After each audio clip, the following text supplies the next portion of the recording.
Palm Springs has selected its new city manager, Justin Clifton.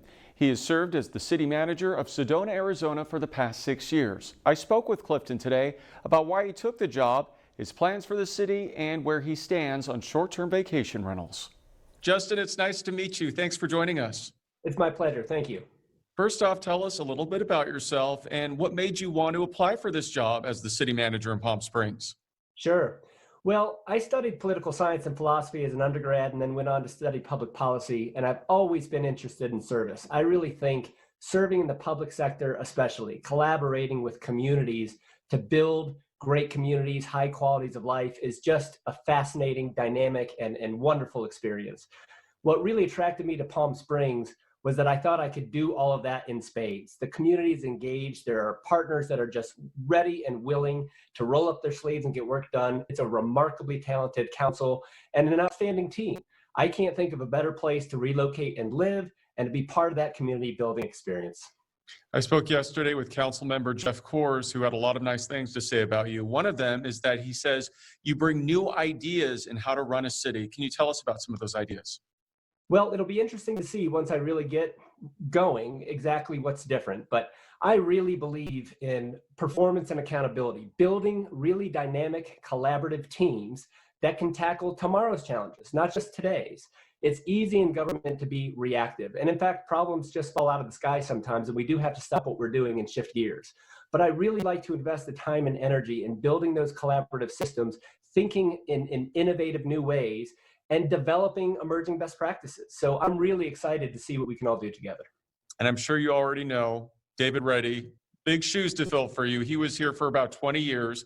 Have you spoken with David, and what are your plans on how you're going to address some of the issues in Palm Springs? Obviously, we have a major deficit. Right. Well, Dr. Reddy is clearly an icon in the community. He has such an established track record. So it can be a bit intimidating to follow and act like that. But I'm also encouraged that he's established that core foundation, that strong team, the systems of engaging the public that I can leverage upon my arrival. So really, I don't have an agenda. I don't have a plan. My first goal is to listen and learn. There are a lot of brilliant people in Palm Springs that already know what direction we should be going. So the first thing I want to know is, what is their perspective? What do they see as the big challenges and the big opportunities? From there, I'll bring my own unique insight and perspective, things that I've learned along the way, and we'll put it all together to come up with something outstanding. There's some similarities between Palm Springs and Sedona, Arizona. Do you think you could take some of that experience and bring that here with you to Palm Springs? Absolutely. Tension between a vital and strong visitor economy and high quality of life is just one example. There are lots of issues that are even similar. I've read some about short-term rentals and other things. There's going to be a lot of transferable experiences, but again, each problem is unique to the context of that individual community. So I'm not taking any of those things from previous experiences, expecting we can just apply them in Palm Springs and it will work. But having seen it done a few different ways in a few different places will hopefully enrich that collaboration and that community discussion so that we can together chart a really nice future. You brought up short-term rentals. I think my viewers would kill me if I didn't ask about this very hot button issue. Where do you stand? Sure.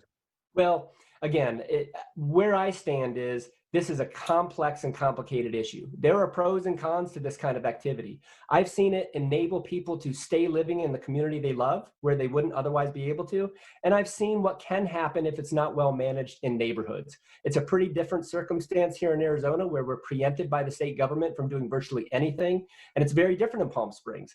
Palm Springs has checked in with the voters. They've heard from the voters. They've established some really great methods of managing the hotline and dedicated staff and the kinds of things that they have going on. So again, it's going to be a little different, but with any hot topic, it's a continued conversation.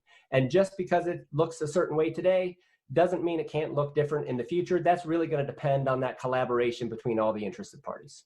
All right. And before we let you go, Justin, I know you have 2 small children. Is the family looking forward to moving to Palm Springs? And have all of you been here before?